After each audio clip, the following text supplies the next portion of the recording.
Well, howdy there, Internet people. It's Bo again. So, tonight we're going to talk about how social media may end up killing the political class in this country.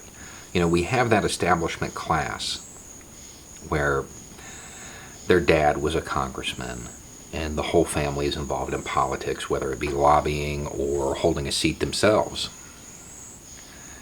And social media is quickly enabling an end to that. Now, whether or not we take advantage of this, well, that's going to be up to us.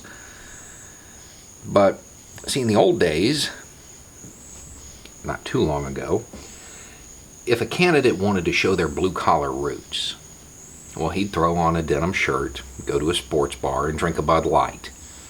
Then he'd head over to one of his friends' estates, grab a hammer, and act like he's putting up a pole barn. These would be shown in 3-second clips on the nightly news. And it would work because it appeared authentic, because that was all the information we had. With the advent and the coming of age of social media, well, now these images are on there, and we're sitting there like, is there still shrink wrap on that hammer? And it betrays the inauthenticity of these events, of these staged events like this. It's going to make it harder and harder for that class of people to cast the image that they're our peers, because they're not. And the social media accounts are going to show it. You know, it's already having an impact. You know, we're starting to see the first social media candidates that win, you know. And we're seeing these people who are not part of the establishment at the time they arrive. They may become part of the establishment later. But when they show up, they're not. And that's why you've got, like, the one Republican who's just like, I'm out. I'm done with this party. I can't deal with it.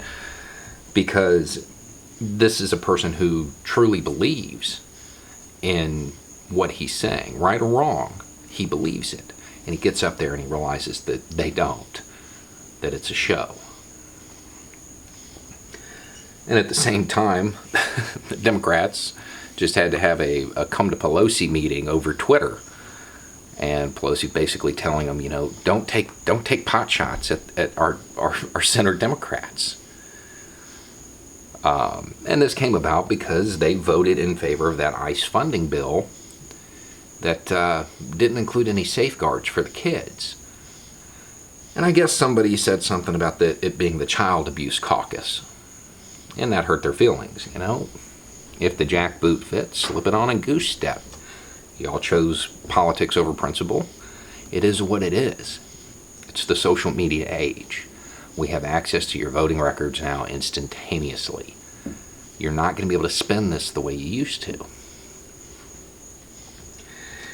And the reason I started thinking about this is because this morning I woke up to a text. And it said the candidate retweeted you.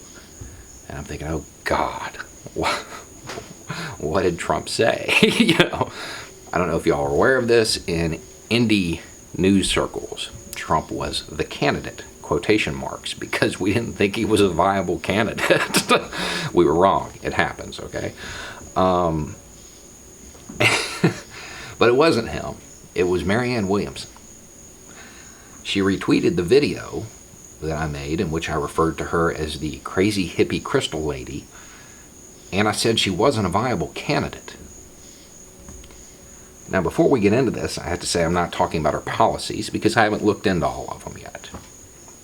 Strictly talking about the campaign. She's going to run an anti-Trump campaign, and I don't mean that in the sense of she's just going to bash Trump at every opportunity. I mean that in the sense of she's going to run the antithesis of the campaign he ran. He ran a campaign that played on fear, that appealed to bias and bigotry. It's what he did. And he targeted the uneducated. His word, not mine. He wanted those people that were too uneducated to understand that a tariff is going to impact them until it's too late and they're standing at the checkout line. But by then, they've already bought into him. So they can't change their mind, otherwise they'll have to admit they were wrong. She appears to be gearing up to run the exact opposite style of campaign, where she's hoping to appeal to the better instincts and the better nature of humanity. You know, well, let's be the world's EMT instead of being the world's policeman. Appealing to compassion and love and crazy things like that. It's a bold strategy. She seems, by tweeting that without any kind of explanation, she seems to be hoping and targeting the more educated Americans. Those that can look at that video and understand the subtext is, she's not a viable candidate because the system won't let her be one, but it'd be a whole lot cooler if it did. But there was no explanation of that. It was just, here it is. It's a bold strategy, considering the last guy won running the exact opposite style of campaign. But it's authentic. It is authentic. That is who she appears to be. Now, I'm sure there's somebody out there that's going to be like, well, it's just her brand. Maybe. Maybe it is. I don't know. I don't know her. It certainly could be. This whole thing could just be her brand and her front. But she's been at it a long time. And at some point, if you're going to live a brand that long, well, it's just you. So this is kind of what we have to look forward to. We're going to see more Justin Amash, AOC, candidates like this that are on the edges of the establishment. You know, you're probably not going to see a bunch of poor people running yet.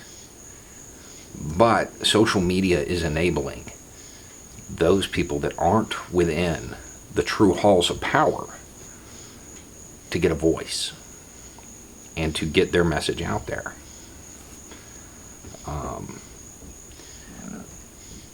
And it's going to be interesting to see how this plays out, because it may truly kill the professional political class, because we're going to see them for what they are. We're going to see them for the establishment. We're going to see them for those who are really there just to enrich themselves with the money they take from us.